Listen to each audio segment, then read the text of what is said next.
నమస్తే, welcome to our channel. నేను మీ అనిల్. మనతో సీనియర్ జర్నలిస్ట్ భరద్వాచార్య సార్ అయితే ఉన్నారు. సార్ నమస్తే. సార్ నమస్తే సార్. కమిడియన్ ఆలీ గారు తన ఒక ఫామ్ హౌస్ ఏదైతే అక్రమంగా కట్టారని అక్కడ గ్రామ కార్యదర్శి గారు అయితే మరి నోటీసులు అయితే అందించారు.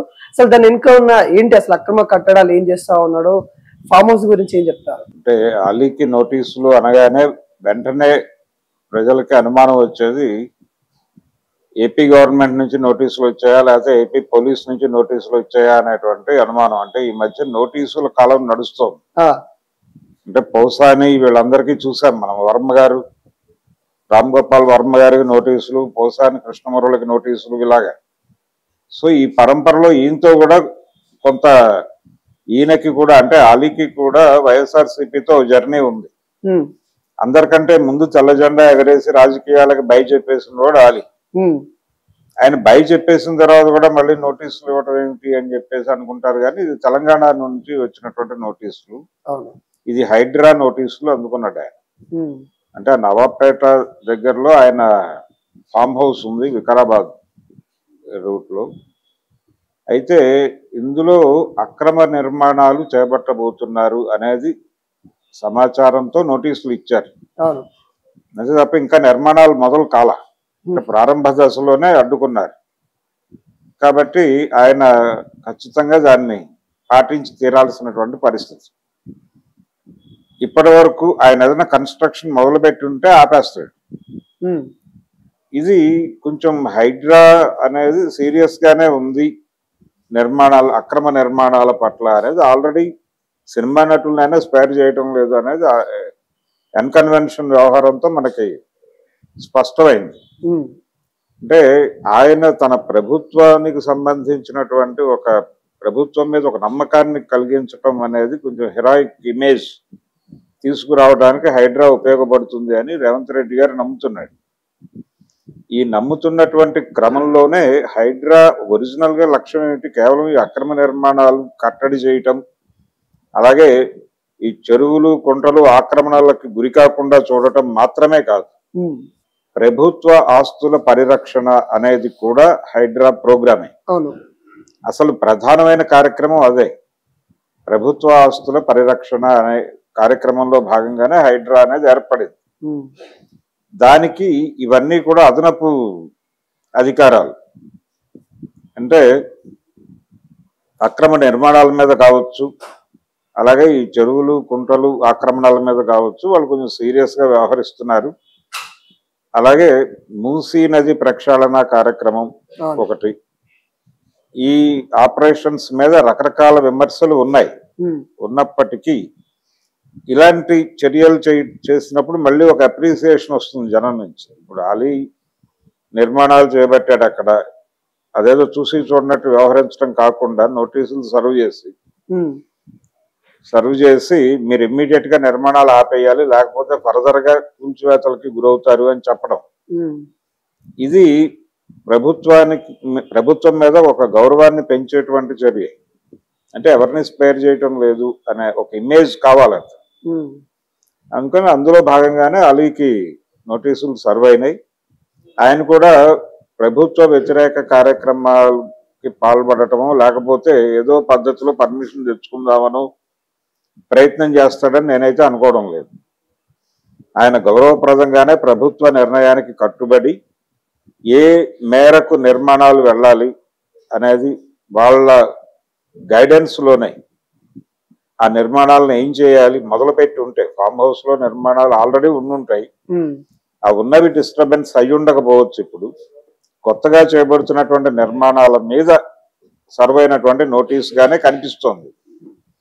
అందుకని ఆ యాక్టివిటీ అంటే వీళ్ళు ఎక్కడో ఏదో ఒక గవర్నమెంట్ దీనికి అప్లై చేసుకుని ఉంటారు. ఆ అప్లై చేసుకున్న దానిలో వైలేషన్స్ ఉన్నాయి అనేది వాళ్ళు గుర్తించి ఇవి నిర్మాణాలు జరిపితే మీకు మళ్ళీ మీరు కూల్చివేతలకి గురవుతారు, కాబట్టి మీరు ఆ నిర్మాణాలు చేపట్టకుండా అయిపోతే మంచిది అని చెప్పారు. వెంటనే ఆయన దానికి సంబంధించిన జాగ్రత్తలు తీసుకుంటాడు. కానీ నోటీసులు ఆలీ అనే ఆ రెండు పదాలు మాత్రం సెన్సేషనలైజ్ అయినాయి. ఆ సెన్సేషనలైజ్ అవటం, ప్రతి ఒక్కరు ఈ వార్తని చూసే ప్రయత్నం చేయటం, ఈ క్యూరియాసిటీ రేపటం వెనకాల ఆంధ్రప్రదేశ్ ప్రభుత్వం తాలూకా చొరవ ఉంది. దాన్ని గుర్తించాలి. అంటే వాళ్ళు వరుసగా నోటీసుల యుద్ధం జరుగుతోంది. ఏపీ నుంచి హైదరాబాద్ లో ఉన్న ఫిల్మ్ ఇండస్ట్రీకి, సెలబ్రిటీస్ కి. ఆ రోజున వైఎస్ఆర్సీపీకి అనుకూలంగా మాట్లాడినటువంటి సెలబ్రిటీస్ ఎవరిని కూడా వాళ్ళు ఉపేక్షించడం లేదు అనేది అర్థమవుతోంది. అయితే ఈ ప్రయాణంలో రేపు పొద్దున ఒకవేళ పార్టీ మారి ఇంకో పార్టీ అధికారంలోకి వస్తే వాళ్ళు వీళ్ళని పొగిడిన వాళ్ళ మీద దాడులు చేసేటువంటి ప్రమాదం కూడా కనిపిస్తోంది. అయితే ఆ గొడవ కాదు, ఇది వేరే భిన్నమైనటువంటి వ్యవహారం. అలీ నోటీసులు, తెలంగాణ ప్రభుత్వం తాలూకా వ్యవహారం, అక్రమ నిర్మాణాలకు సంబంధించిన హైడ్రా గొడవ ఇది. ఆ హైడ్రా గొడవని ఆయన సానుకూలంగానే పరిష్కరించుకోగలడు. ఈ అంశాలు ఎలా చూస్తారు సార్? ఏదైతే వైసీపీకి సంబంధించిన సినిమా ఇండస్ట్రీలో ఉన్న వాళ్ళంతా దూరం అవుతా ఉన్నారు, జగన్ కి ఏమన్నా ఇబ్బంది అయ్యే ఛాన్సెస్ ఏమన్నా కనబడుతుంది? ఇబ్బంది ఏముంది, వెళ్ళిపోయే వాళ్ళు వెళ్ళిపోతారు. ఇప్పుడు పార్టీ అధికారంలో లేదు అనగానే ఖచ్చితంగా కొంతమంది టర్న్ తీసుకుంటారు. దాన్ని అంగీకరించాలి, భరించాలి కూడా. అంటే రకరకాల కారణాలు ఉంటాయి. పర్సనల్ వ్యాపారపరమైనటువంటి సమస్యలు ఉంటాయి. అంటే గతంలో లాగా లేదు రాజకీయం. ఒకప్పుడు ఒక పార్టీ వాడు ఆ పార్టీ సిద్ధాంతాలకు దేనికో నమ్మి దానిలో ఉండేవాళ్ళు. వాళ్ళు పార్టీ మారటం అనేది అంత ఈజీగా జరిగేది కాదు. కానీ రాజకీయాలు వ్యాపారంగా మారిపోయినటువంటి ప్రపంచంలో మనం ఉన్నాం. అందుకని ఇప్పుడు ఇవి అనివార్యంగా జరుగుతాయి. అధికారం లేనప్పుడు దీనికి ఒక సరదా జోక్ చెప్పేవాడు ఆయన. అంటే అధికారం కోల్పోయిన తర్వాత ఆ పార్టీలోంచి ఎందుకు వచ్చేస్తారు బయటికి అంటే, ఉద్యోగం కోల్పోయిన తండ్రి మీద భారంగా ఉండటం కన్నా బయటకు వెళ్ళిపోవడం మంచిది కదా అని కొడుకులు అనుకుంటే దాన్ని ఎంత మానవీయంగా చూడాలో, అలాగే అధికారం కోల్పోయిన పార్టీలో ఉండి ఆ పార్టీకి భారంగా ఉండే కంటే బయటకు వెళ్ళిపోయి అధికారం ఉన్న పార్టీలో చేరిపోతున్నారు వీళ్ళందరూ, మంచిదే కదా, రేపు అధికారం వస్తే మళ్ళీ వచ్చేస్తారు కదా అని ఒక జోక్. అలా దాన్ని నిరూపిస్తున్నారు. అది ఈ యూటర్న్ రాజకీయాలు అనేది ఎవరి ప్రయోజనాలు వారివే. వారి రాజకీయ ప్రయోజనాలు కాదు, అక్కడ ఆర్థిక ప్రయోజనాలే. ఆర్థిక ప్రయోజనాల మేరకే ఈ పార్టీలు షిఫ్ట్ అవటం అనేది జరుగుతుంది. వాళ్ళు మాత్రమే కాదు, మీడియా సంస్థలు కూడా అలా యూటర్న్ తీసుకున్నటువంటి సందర్భాలు మనం చూసాం. అంటే ఒక రాజకీయ అభిప్రాయాలకు అనుకూలంగా వ్యవహరిస్తున్నటువంటి మీడియా సడన్ గా యూటర్న్ తీసుకుని ఇంకో రాజకీయ అభిప్రాయాన్ని తన ఎజెండాగా మాట్లాడటం చూసాం. అలా యూటర్న్ చేసుకుని సక్సెస్ అయిన మీడియా పర్సన్స్ కూడా చూసాం. ఇది వ్యాపారంగా రాజకీయాలు మారిపోయిన తర్వాత అనివార్యంగా జరిగేటువంటి గోలే. ఒకప్పుడు ఇలా లేదు, ఇప్పుడు ఎందుకు ఉంది అంటే 90కి ముందు రాజకీయాలు వేరు, 90 తర్వాత రాజకీయాలు వేరు. 1990కి ముందు చెప్తున్నటువంటి విలువలతో కూడిన రాజకీయాలని ఏదైతే చెప్తున్నారో అప్పుడు రాజకీయాలు వ్యాపారం కాదు కాబట్టి వాళ్ళు అలా ఉన్నారు. 95 తర్వాత రాజకీయాలు వ్యాపారం కలిసి ప్రయాణం కాదు, అసలు కలిసే ఉన్నాయి. రాజకీయమే వ్యాపారంగా మారిపోయిన సందర్భంలో నష్టాలు వచ్చే చోట ఎందుకుంటాడు ఎవడైనా వ్యాపారం చేసేవాడు? లాభాలు ఎక్కడొస్తాయో అక్కడికి వెళ్ళిపోతాడు, అంతే. సార్, ఇందాక మీరు అన్నట్టే ఆలీ గారు ఎవరైతే తను కొంత ఆందోళన చెందుతా ఉన్నారు. ఎందుకంటే ఇందాక నోటీస్ అన్న పదవి ఎప్పుడైతే తను కూడా విన్నప్పుడు తెలంగాణ నుండి హైడ్రా నుండి వచ్చిన నోటీసు ఆయన కూడా భయపడుతుంది. వాళ్ళు కూడా వాళ్ళు పంపించారు. ఏంటంటే కొన్ని మాధ్యమాలలో కూటమి వాళ్ళే పంపించారు అనే దాన్ని ట్రోల్ చేస్తా ఉన్నారు. ఈ ఆందోళన ఎందుకు? ఇంత కూటమి ఇంతగానో government YCP social media target చేస్తుందని అంటారు. అంటే అభిప్రాయాలు ప్రజల్లోకి సర్క్యులేట్ అయ్యేది వీళ్ళ ద్వారానే. అవునవును. అది వ్యతిరేక అభిప్రాయం కావచ్చు, అనుకూల అభిప్రాయం కావచ్చు, అభిప్రాయం పంపయ్యేది సెలబ్రిటీస్ ద్వారానే. కాబట్టి వీళ్ళ మీద కేంద్రీకరణ పెట్టారు వాళ్ళు. ఇప్పుడు రామ్ గోపాల్ వర్మ కూటమి నాయకత్వము, ఇప్పుడు ప్రభుత్వ నాయకత్వం వహిస్తున్నటువంటి చంద్రబాబు గారిని, పవన్ కళ్యాణ్ని, అలాగే లోకేష్ ని రెడిక్యూల్ చేస్తూ అపహాస్యంగా చిత్రీకరిస్తూ ఆయన సినిమా తీశాడు. సినిమా తీయటం వేరు, సినిమా సెన్సార్ అయిపోయింది. సెన్సార్డ్ సినిమా మీద మీ క్రిటిసిజం ఏమిటి అనేది రేపు లీగల్ ఫైట్ ఎలాగూ చేస్తారు కోర్టులో. అయితే దానికి భిన్నంగా ఈయన ఆ ప్రీ రిలీజ్ ఈవెంట్స్ లో మాట్లాడిన మాటలు, ఉమ్, అలాగే ఈయన ఆ సినిమాని సపోర్ట్ చేసుకుంటూ చేసిన ట్వీట్లు, ఉమ్, అలాగే ఆయన సెన్సార్ చేయకుండా ఓటీటీలో ప్రదర్శించినటువంటి పవన్ కళ్యాణ్ అనే సినిమా, ఉమ్, ఇవి ఆధారంగా ఆయన మీద ఇప్పుడు కేసు నడిపే ప్రయత్నం జరుగుతోంది. ఓకే.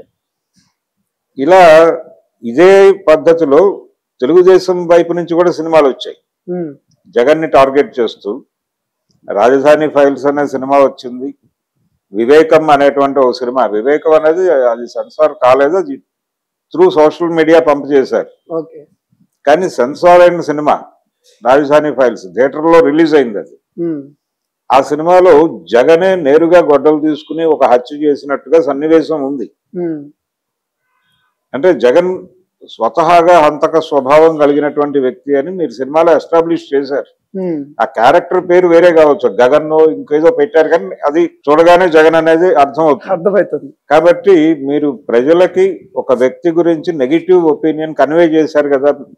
జగన్ గెలుచుంటే వీళ్ళకి నోటీసులు ఇచ్చేవాడా అనేది. ఉమ్, ఇప్పుడు ఆ సినిమాలో నటించినటువంటి ఆర్టిస్టులకి, అవును. ఆ సినిమాకి స్క్రిప్ట్ డిజైన్ చేసిన వాళ్ళకి, అలాగే ఆ సినిమా తీసినటువంటి ప్రొడ్యూసర్కి, వీళ్ళందరికీ నోటీసులు సర్వ్ అయి ఉండేవి కదా. ఉమ్, ఉమ్, ఇప్పుడు మాత్రమే కాదు, రేపు నెక్స్ట్ ఎలక్షన్స్ కి మళ్ళీ సినిమా వార్ ఉంటుంది. వారు ఉంటుంది ఖచ్చితంగా. ఈ సినిమా వార్లో గెలిచిన ప్రభుత్వం మళ్ళీ ఓడిన ప్రభుత్వం తాలూకా అభిప్రాయాలను ప్రకటిస్తూ తన మీద విమర్శలు చేసిన వాళ్ళందరినీ తిరిగి రాడార్లోకి పట్టుకొస్తుంది. అంటే ప్రజలని ఇన్ఫ్లుయెన్స్ చేయగలిగినటువంటి పర్సనాలిటీస్ వీళ్ళు కాబట్టి ముందు వీళ్ళ నోరు నొక్కితే ఉమ్, కొంత వ్యతిరేక ప్రచారం ఆగుతుంది అనే ఉద్దేశంతో వీళ్ళకి నోటీసులు సర్వ్ చేశారు. సరెండర్ అయ్యారు ఆల్మోస్ట్. వర్మ గారు లీగల్ ఫైట్ చేస్తున్నాడు, ఉమ్, మిగిలిన వాళ్ళందరూ తెల్ల జెండాలు ఎగరేశారు, ఇంక్లూడింగ్ శ్రీరెడ్డి. ఉమ్, ఆవిడ మెడ్రాస్ నుంచి వేడుకుంటూ ప్రెస్ మీట్ పెట్టడం అనేది కూడా ఈసారి విచిత్రంగా చూసాము. అవును. ఆ వేడుకోలు ప్రెస్ మీట్ ఆవిడ కంటే కూడా ఇంకా దిగజారి పోసాని ఉమ్, పెట్టాడు. అవును. పైగా పౌసాని ప్రజల్ని అక్యూజ్ చేస్తూ మాట్లాడాడు. ఉమ్, ప్రజలు పార్టీ మార్చారు, నేనేం చేస్తానన్న ధోరణిలో మాట్లాడాట. అంటే ఏ ఎన్నికకి వాళ్ళు స్థిరంగా లేరు. 14లో తెలుగుదేశాన్ని ఎన్నుకున్న ఓటరు 19లో జగన్ ని గెలిపించాడు, మళ్ళీ 24లో టీడీపీని గెలిపించాడు, ఓటర్గా నిలకడలేదు, నా గురించి మాట్లాడతారేంటి అన్నాడు ఆయన. అని ఒక విచిత్రమైన దుర్మార్గమైనటువంటి లాజిక్ తో తన్ని తాను సేవ్ చేసుకోవడానికి, తన్ని తాను ప్రొటెక్ట్ చేసుకోవడానికి డొంకలు వెతికాడు ఆయన. అది పరమ దుర్మార్గమైనటువంటి లొంగుబాటు బహుశానిది. అలా ఎవరి పద్ధతుల్లో వాళ్ళు తెల్ల జెండాలు ఎగరేసి లొంగుబాటు ప్రకటనలు జరుగుతున్నాయి. అందుకని ఆలీ అంటే మనం ఆల్రెడీ వీళ్ళందరికంటే ముందే తెల్ల జెండా ఎగరేసాం కదా, మన మీద కూడా వచ్చేసిందా రాడార్ అనేది ఆయన కొంచెం కంగారు పడిన మాట వాస్తవమే. ఆయనే కాదు, ఇప్పుడు ఎవరు ఈ వార్త ఆలీకి నోటీసులు అనేది అలాగే పెట్టేస్తే జనాలు ఇమ్మీడియట్ గా కనెక్ట్ అయ్యేది ఏపీ గవర్నమెంట్ తోనే. ఏపీ గవర్నమెంట్ ఆయన చాలా స్పష్టంగా చాలా సందర్భాల్లో ఆయన వేదికల మీద నుంచే వేడుకోళ్లు చేసుకున్నాడు పవన్ కళ్యాణ్ కి, వీళ్ళందరికీ. అలాగే పవన్ కళ్యాణ్ గెలిచినప్పుడు ఆయన అభినందించేయటం ఇవన్నీ చేసేసాడు. కాబట్టి ప్రస్తుతానికి ఆయన ఏపీ నోటీసుల్లో లేడు. తెలంగాణ నోటీసు కూడా ఆయన ఫామ్ హౌస్ కు సంబంధించిన లీగల్ ఇష్యూ